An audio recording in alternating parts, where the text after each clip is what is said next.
we are going to offer you as a benefit health insurance. It allowed them to get around the wage and price controls. And then the IRS made a strategic decision. It came time to file income taxes at the end of that first year, and the question was, okay, how do you treat the health insurance that's provided? Is that taxable income to the employee? And the IRS made a decision that lives with us today. They said that the cost of the health insurance is tax deductible to the corporation, but it is not taxable to the individual. And that set us on a path that brought us to where we are today. Now, the post-World War II economy was one where an individual went to work with a company. They worked for that company their entire life. My grandfather's a great example. He started in Pittsburgh while he was in high school working for a company, Pittsburgh Gas and Meter Company. The company later became Rockwell International. They moved him to Tupelo, Mississippi, but from the time he was in the 11th grade through college until he retired in his early 70s, he never worked for another company his entire life. Well, when you get your health insurance through your job and you work for one company your entire life, that works pretty well. That was the post-World War II economy. That is not the economy of the 21st century. Today, we have individuals, not only will you change jobs several times in your lifetime, you will change careers. You will be working in jobs when you're in your 40s that do not only do they not exist today, the terminology for the jobs don't exist now. I'll give you an example. When I was in elementary school, we thought web design is what Charlotte did over Wilbur Stahl in the E.B. White novel. And now there's all kinds of people involved in web design. So you're going to change jobs, you're going to change careers. Well, how does that affect your health insurance when your health insurance goes with your job?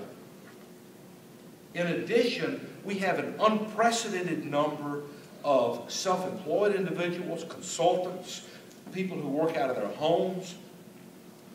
Well, if a corporation gets a tax deduction for health insurance, what does that mean to the individual?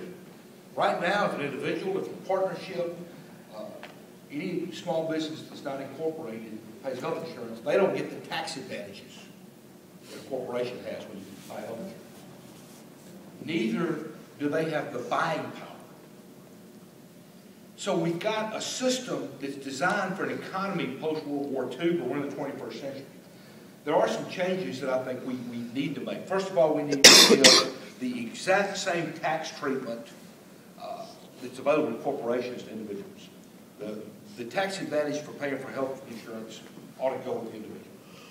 Secondly, I like the concept of a healthcare exchange. Right out of college, when I bought airline tickets, I did it the way everybody else did it. You call a travel agent and say, I want to go from Memphis to Los Angeles. When do I leave? What does it cost? I can tell you for at least the last decade, maybe earlier, every airline ticket I've bought has been the same way. There's a lot of different websites, Expedia, Orbitz, Hotwire. You go online, they've got all the airline tickets, the prices, the schedules, and it's amazing to me. If I want to leave, let's don't go to Memphis, let's don't go to Los Angeles, let's go to Tulane for a ball game. I want to leave Memphis and fly to Tulane. If I have a little bit of flexibility in my time or my route, I can save a lot of money. But the issue is I can look at what's right for me and make that decision. Contrast that with how we do healthcare. I hear from employees all the time who say, look, I started my new job. I walked in, they shoved a stack of papers in front of me and said, here, sign this. Well, what's this? Well, this is your health insurance. And you start signing. I had no choice in what I picked. The company bought it, that's what I had. I hear from employers who say, look, I do the best I can. I'm trying to provide health insurance for my employees. They don't appreciate what I'm doing, but I can't do any better. This concept of a health care exchange, the employer would pay benefits or would pay dollars into this exchange, and the employee then could look at the various options like I do for buying airline tickets, and can pick what's right for that employee. At the same time, small businesses, partnerships can participate in that exchange as well. So I think those are some things that we can do to reform healthcare. Am I running out of time already? Well, we're going to, Billy Gottschall is going to run you over a public policy class. So you're going to get to do this all over again. So this is awesome. Some public policy. So I just want to thank you very much. Thank you. Thank you.